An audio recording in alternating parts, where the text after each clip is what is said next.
తొక్కుకుంటూ వచ్చిన అధ్యక్ష ఇక్కడికి ఉత్తగా రాలే ఇక్కడ ఉన్నోళ్ళు తొక్కుతే கிட்டத்தட்ட ஒரு பிணம் ஒருத்தர் பிணமாயிட்டாங்க, இன்னொருத்தர் வந்து அன்கான்சியஸா இருக்கிறாங்கன்னு சொல்லும் போது 2 பேருக்கு இந்த பிரச்சனை இருக்குன்னு சொன்ன பிறகும் ரோட் ஷோ நடத்தின இவருடைய மனநிலை எப்படிப்பட்ட மனநிலைன்னு கேட்கிறாரு. அதான் இல்லைங்கிறாரு. இல்ல சார், நடந்ததுதான் நம்ம காட்சியே பார்க்குறோம்ல. நீங்க இல்லைன்னு சொல்லலாம், எல்லாமே காட்சி பதிவா இருக்கு. சிசிடிவி கேமரால எல்லாமே பதிவாகுது. ஒவ்வொருத்தரும் 10,000 கோடி சொத்து வச்சிருந்தா தகவல் இருக்கு. நாகேஸ்வர ராவ் குடும்பத்துக்கு ஒரு 10,000 கோடி, இவங்களுக்கு வந்து பார்த்தீங்கன்னா என்டி ராமராவ் குடும்பத்துக்கு ஒரு 10,000 கோடி, இப்படி தனித்தனியாக எல்லாம் வச்சிருக்கானுங்க. அவங்க சிண்டு நண்டு சிண்டு எல்லாம் வந்து பார்த்தோன்னா சொத்துக்களை வச்சுட்டு ஆந்திராவை ஃபுல்லாக இவங்க தான் வந்து அரசியலே, இவங்க ஆந்திரா அரசியலே இவங்க கிட்ட தான் இருக்கு. இறந்து போனதுக்கு வந்து நீங்கள் பணம் கொடுத்துருன்னு சொன்ன செருப்பால் அடிக்கணும் அவங்கள. முதல்ல இறந்து போயிட்டாக்கா அதுக்கு நிவாரணமாக நான் பணம் கொடுத்துட்டேன். பணம் கொடுத்தா உயிர் வருமாடா? அவனுக்கு பொண்டாட்டி கிடையாது, பெத்த பிள்ளைங்களுக்கு வந்து அம்மா கிடையாது. ஒரு பையன் வந்து பார்த்தீங்கன்னா வாழ வேண்டிய பையன் வந்து அன்கான்சியஸ் ஆகிட்டான், திருப்பி கொடுப்பியா நீ? செருப்பால் அடிக்கணும் அவனை. முதல்ல 25 லட்சம் கொடுத்தா நீ பேசவே கூடாது மறுபடியும். அது நிவாரணம் கிடையாது, பணம் கொடுக்கறது நிவாரணம் கிடையாது. புஷ்பா சக்ஸஸ் மீட்டே இப்போ நடத்த முடியாத சூழ்நிலை. புஷ்பா 3க்கு போவாங்களா இல்லையான்றது வேறு சந்தேகமாக இருக்குது. டே இப்போ அதுவரா கவலை? இந்த பண்ணாடைங்க எது, இந்த வலைபேச்சில் இருக்க பண்ணாடைங்க 3 பண்ணாடில் ஒரு பண்ணாடை உட்காந்து அந்த புறம் என்ன சொல்கிறான், இது இப்போ வந்து சக்ஸஸ் மீட்டே இப்போ நடக்க முடியாது போயிடுச்சு, வந்து 3வது பார்ட் போவாங்களா இல்லையா? இப்போ அதுவா முக்கியம்? என்ற 20 ஆண்டு கால சினிமா வாழ்க்கையை வந்து பாழாக்க பார்க்குறாங்க. இங்கே வந்து உயிரே போச்சுடா, 2 உயிரே போயிருக்கு, வாழ வேண்டிய 2 உயிர் வந்து போயிருக்கு. அதை பேசுகிறாங்க. 20 ஆண்டு காலம் சினிமா வந்து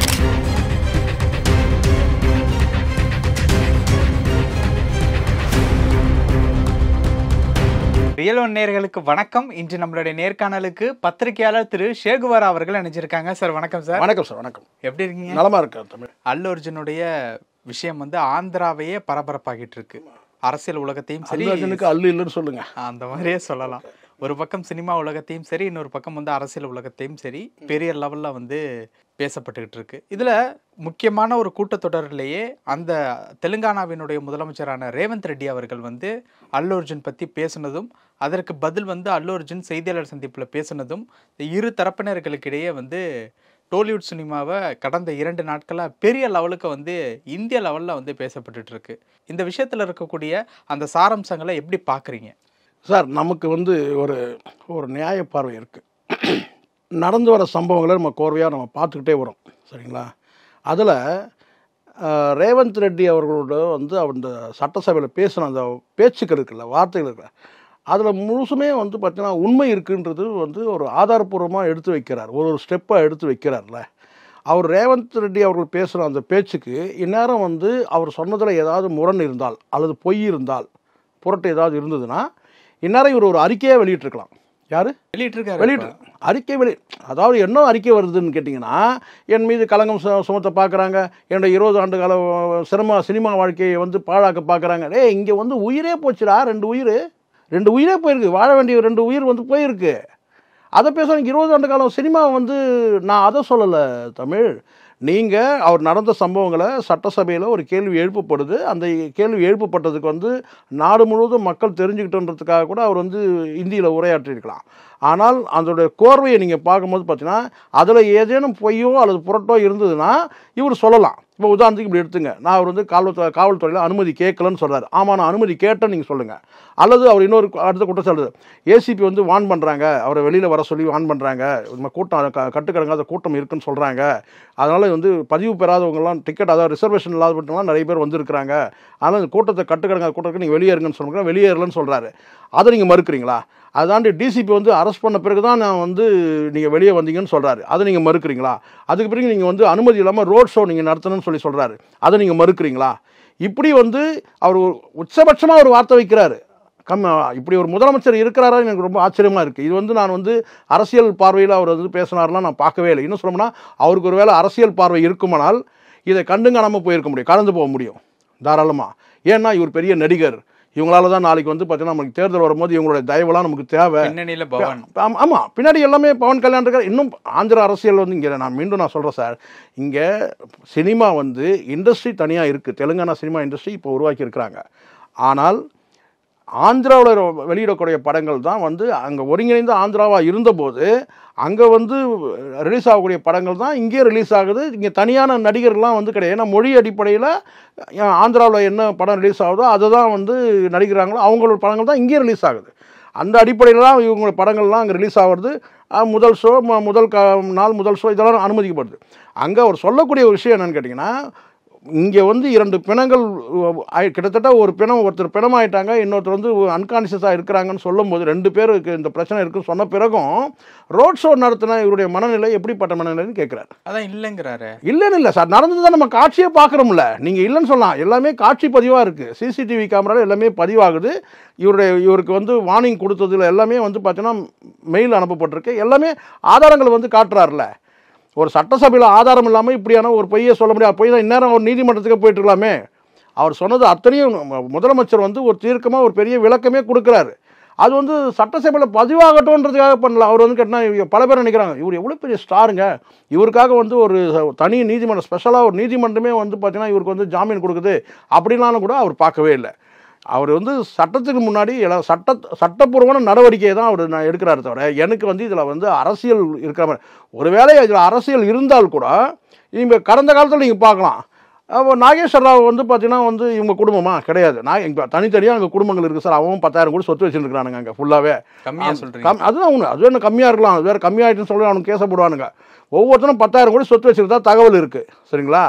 அவன் நாகேஸ்வர ராவ் குடும்பத்துக்கு ஒரு 10,000 கோடி, இவங்களுக்கு வந்து பார்த்தீங்கன்னா என்டி ராமராவ் குடும்பத்துக்கு ஒரு 10,000 கோடி, இப்படி தனித்தனியாக எல்லாம் வச்சுருக்கானுங்க. அவனுக்கு நண்டு சிண்டு எல்லாம் வந்து பார்த்தீங்கன்னா சொத்துக்களை வச்சுட்டு ஆந்திராவை ஃபுல்லாக இவங்க தான் வந்து அரசியலே, ஆந்திரா அரசியலே இவங்க கிட்ட தான் இருக்குது சொல்லலாம். சந்திரபாபு நாயுடு வந்து உழைப்பில் வந்தார், உண்மைதான்.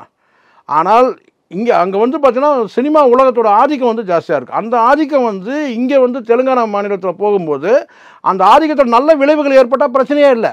இவங்க மூலமாக வந்து சினிமா நடிகர்கள் மூலமாக படத்தை வெளியிடும் போது சில வந்து கேளிக்கை வரிகள் மூலம் வருமானம் இருக்குது. அதை எந்த ஒரு இண்டஸ்ட்ரி எப்படி அவங்க தடுக்க முடியும்?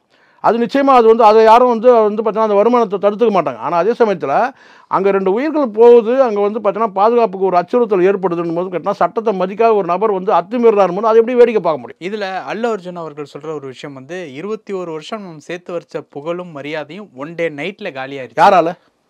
யாரால? ரேவந்த் ரெட்டி வந்து சொன்னாரா, நீங்கள் வந்து ஃபஸ்ட்டு ஷோ வந்து ஃபஸ்ட்டு ஷோ வாங்க, நீங்கள் ரோட் ஷோ நடத்துங்க அப்படின்னு சொன்னாரா?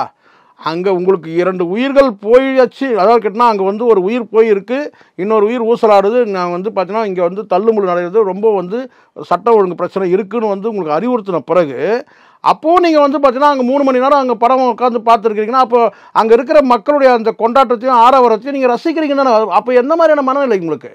உண்மையிலே உயிர் இதை தாண்டி என்ன ஒரு விஷயம்னா, இது எல்லாம் போயிட்டீங்க, ஒரு நாள் சிறையில் வந்து வீட்டுக்கு வந்துட்டீங்க. வீட்டுக்கு வந்த பிறகு அங்கே வந்து நடிகர்கள் எல்லாம் படையெடுத்து அவங்கவுங்க ஒரு ஸ்டேட்மெண்ட் கொடுக்கும்போது என்ன ஆகும்? அப்போ ஒவ்வொருத்தரும் ஸ்டேட்மெண்ட், அப்போ அங்கே அது எந்த மாதிரியான மனநிலை? அங்கே பாதிக்கப்பட்ட வந்து ஒரு உயிர் வந்து போயிருக்கு, அங்கே போகவே இல்லை. நீங்கள் சொல்லலாம் சார் 25 லட்சம் கொடுத்துருன்னு சொல்லிட்டு, நான் 26 லட்சம் தரேன், 1 லட்சம் கூட போட்டு தரேன், உயிரோடு கொடுத்துருவீங்களா நீங்கள்?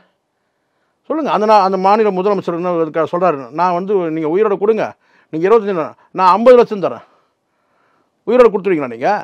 இறந்து போனதுக்கு வந்து நீங்கள் பணம் கொடுத்துருன்னு சொன்ன செருப்பால் அடிக்கணும் அவங்கள. முதல்ல இறந்து போயிட்டாக்கா அதுக்கு நிவாரணமாக நான் பணம் கொடுத்துட்டேன். பணம் கொடுத்துட்டா உயிர் வருமாடா?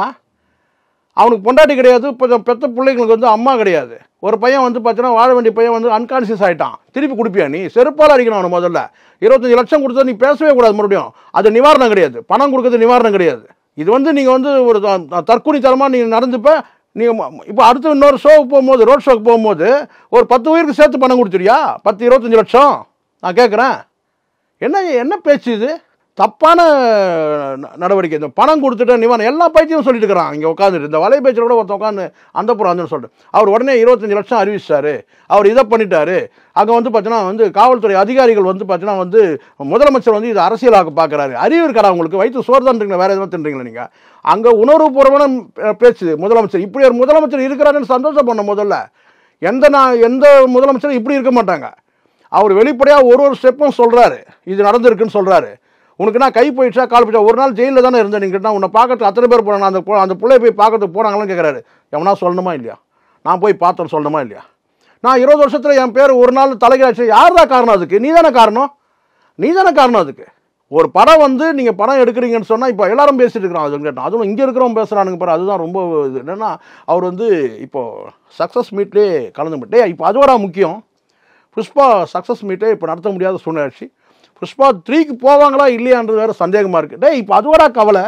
இந்த பண்ணாடைங்க எது இந்த வலைபேச்சில் இருக்க பண்ணாடைங்க 3 பண்ணாடில் ஒரு பண்ணாடை உட்காந்து அந்த புறம் வந்து என்ன சொல்கிறான், இந்த இப்போ வந்து சக்ஸஸ் மீட்டே இப்போ நடக்க முடியாது போயிடுச்சு, வந்து 3வது பார்ட் போவாங்களா இல்லையா, இப்போ அதுவா முக்கியம், ஒரு 2 உயிர் போயிருக்குங்க. இது வந்து மோசமான ஒரு போக்கு. இங்கே தமிழ் சினிமா இது ஆந்திராவுக்கு மிகப்பெரிய பாடம், தமிழ்நாட்டுக்கும் பாடம் தான். ஆனால் தமிழ்நாட்டில் இங்கே வந்து சினிமாக்கள் வந்து பெரியார், அண்ணா, கலைஞர் இவங்களுடைய பங்களிப்பில் வந்து பார்த்திங்கன்னா இங்கே தமிழ்நாடு அரசியலில் வந்து பகுத்தறிவு வந்து வேரூன்றி இருக்குது. சினிமாக்களும் வந்து பகுத்தறிவு பேசுது, அதுவும் பக்தியோட பகுத்தறிவு பேசுது. அதுதான் ரொம்ப ரொம்ப முக்கியம். அதனால் வந்து பார்த்தீங்கன்னா ஒரு எல்லையில் இருக்கிறாங்க, இங்கேயும் உண்டு, ஒரு எல்லையோடு இருப்பாங்க. இங்கெல்லாம் வந்து எப்படின்னு சினிமா எப்படின்னு கேட்டிங்கன்னா, ஒரு வேன் ஜீப்பு வந்து வேகமாக ஒரு வேன் வந்ததுன்னா அதை வந்து ராமராஜன் காலிலே நிறுத்துவார், அதோடு நிற்குது. அங்கே அப்படி கிடையாது, பெரிய வித்தியாசம் இருக்குது. அங்கே வந்து ஹெலிகாப்டர் வந்து அந்த பாலகிருஷ்ணா வந்து அப்படியே கயிறை போட்டு அப்படியே நிறுத்திடுவார். ஹெலிகாப்டர் இல்லை ஏரோப்ளைனே நிறுத்திடுவார். அந்த மாதிரி தான் இன்னும் கூட சில காட்சிகள் எடுக்கிறத நம்ம பார்க்குறோம். இது எதுக்காக நான் ஒரு உதாரணத்துக்கு நான் சொல்கிறேன்னா, அந்த அளவுக்கு ரசிகர்கள் வந்து அங்கே முட்டாளாக இருக்கிறாங்க. சரி, இது ஒரு விதத்தில் இருந்தாலும் ரேவந்த் ரெட்டி அவர்கள் வந்து சட்டப்பேரவையிலே வந்து பேசும்போது, நான் இருக்கிற வரைக்கும் இனிமே, அதாவது நான் சிஎம்மாக இருக்கிற வரைக்கும் இனிமே தெலுங்கானாவில் எந்தவித ஃபஸ்ட் டே ஃபஸ்ட் ஷோவுக்கும் அனுமதி கிடையாது அப்படின்ட்டு வந்து சொல்லியிருக்காரு. அதாவது 4 மணி ஷோவுக்கு. இன்னொரு விஷயம் அதில் சொல்லியிருக்கிறது வந்து சிஎம்மாக இருக்கிற வரைக்கும், அதாவது நான் சிஎம்மாக இருக்கிற வரைக்கும் சினிமா ரிலேட்டடான எந்த விதமான சிறப்பு சலுகையும் வந்து அனுமதி கிடையாது அப்படின்ட்டு வந்து சொல்லியிருக்காரு. இந்த ஒரு சம்பவத்திற்காக ஒட்டுமொத்த திரையுலகத்திற்கும் இந்த மாதிரியான விஷயத்தை கொண்டு வர்றதுங்கிறது சரியா? இல்லை சார், இது வந்து இது வரைக்கும் இந்த மாதிரியான சம்பவம் நடந்திருக்கா? இதுக்கு முன்னாடி வந்து இந்த கட் அவுட் வைக்கும் போது விழுந்துருவாங்க, அது மாதிரி நடந்திருக்கு. ஒரு சினிமா நடிகருக்கு வந்து பாலாபிஷேகம் பண்ணும்போது ஒருத்தர் விழுந்தான், இந்த மாதிரி தான் இருக்கும். இப்படி வந்து ஒரு கூட்ட நெரிசலை உருவாக்கி அந்த இடத்துல வந்து சினிமா நடிகர்களே வந்து பங்களிக்கிற ஒரு தியேட்டரில் பங்களிக்கும் போது இது முதல் முறை நடந்திருக்கு. இது அடுத்த முறை இந்த மாதிரியான நடக்கிறதுக்கு முன்னாடி ஒரு விஷயத்தை பண்ணுறாரு. இன்னொன்று நான் சொல்லிடுறேன்னு கேட்டேன், இதில் இன்னொரு விஷயமா கூர்ந்து கவனிக்கணும்னு கேட்டால், இங்கே ஒரு மாநிலத்துக்கும் வந்து பார்த்திங்கன்னா வந்து ஒரு வகையான இந்த ரசிகர்களுடைய நாகரிகம் ஒன்று இருக்குது. சினிமா ரசிகர்களுடைய நாகரிகம்னு ஒன்று ஒரு மாநிலத்துக்கு ஒரு மாதிரி இருக்குது. இந்தியா முழுவதும் ஒரு மாநிலத்துக்கு ஒரு மாதிரி இருக்குது. அப்போது இந்த இடத்துல அவர் என்ன நினைக்கிறாருன்னா, தெலுங்கானாவுக்கு ஒரு தனி அடையாளமாக இருக்கணும்னு நினைக்கிறார். தெலுங்கானா சினிமா இண்டஸ்ட்ரியில் வந்து தனியாக நடிகர்கள், தெலுங்கானா நடிகர்கள் இனிமேல் வரலாம், பட் இப்போ இருக்கிற எல்லாம் இவனுங்க தான் அங்கேயும் கோல வச்சுறானுங்க, சரிங்களா? அப்போது இந்த இடத்துல அவர் என்ன நான் எதிர்பார்க்குறாருன்னு கேட்டால், இந்த மாநிலத்துக்குன்னு ஒரு தனி அடையாளம் இருக்கணும் அப்படின்னு அவர் ஒரு வேளை நினைக்கலாம். ஒரு வேளை இது எப்படி நான் இன்னும் கொஞ்சம் கரெக்டாக ரொம்ப ஆழமாக போய் சொல்லணும்னு கேட்டிங்கன்னா, இப்போது கடந்த காலத்தில் வந்து இந்த தெலுங்கானா பிரிக்கும் போதே வந்து பார்த்தீங்கன்னா, இங்கே வந்து அதாவது இந்த பிரிக்கக்கூடாதுன்னு சொல்லி போராடினது சில தலைவர்கள் இருக்கிறாங்க. அது ஒய்எஸ்ஆர் உட்பட இன்னும் பல தலைவர்கள் இருக்கிறாங்க. ஆனால் பிரிக்கணும்னு போராடின தலைவர்களில் வந்து பார்த்தோன்னா, இவரையும் இந்த சந்திரசேகர் ராவ் தான் மூல காரணம். அவர் தான் அது முதல்ல வலுவாக எடுத்து இயக்கமானது. அதுக்கு பிறகு வந்து காங்கிரஸில் இருக்கிற ஒரு சில தலைவர்களில் இவரும் வந்து பார்த்தீங்கன்னா வந்து மாணவ காலத்தில் வந்து காங்கிரஸில் இருக்கிறாரு. இவருக்கும் அதில் ஒரு பங்களிப்பு இருக்குது சிறிதளவு. இதில் காங்கிரஸுக்கு வந்து முதல் கட்டமாக வந்து பெரிய அளவில் ஈடுபாடு இருந்தால் இல்லையான்னு கேட்டீங்கன்னா, ஆனால் வந்து அங்கே வலுப்பெறும்போது ஒரு கட்டத்தில் காங்கிரஸ் வந்து கேட்டினா அது அந்த பிரிக்கணும்னு வந்து ஆந்திராவை 2ஆக பிரிக்கணும்னு வரும்போது பார்த்தீங்கன்னா ஒய்எஸ்ஆரில் சில தலைவர்கள் வந்து கடுமையாக ஆட்சேபம் தெரிவித்தாங்க தான். ஆனால் இது வந்து முழுக்க அங்கே உள்ள அந்த தெலுங்கானா மக்களோட எண்ணத்தின்படி சந்திரசேகர் ராவ் வந்து பல போராட்டங்கள் முன் வச்சார். அங்கே இருக்கிற பல பல்கலைக்கழகங்கள் உட்பட மாணவர்கள் அமைப்புகள் எல்லாமே கடுமையான போராட்டங்கள் எடுத்து வச்சாங்க. அப்போ அந்த மாதிரியான போராட்டங்களில் வந்து காங்கிரஸ்லேயே சில மாற்று கருத்துக்கள் வந்து தெலுங்கானான்ற வந்து மாநிலம் பிரிக்கப்படணும்னு சொல்லிட்டு அந்த மாதிரி ஒரு சூழலில் தான் வந்து அங்கே மாநிலம் பிரிக்கப்பட்டது.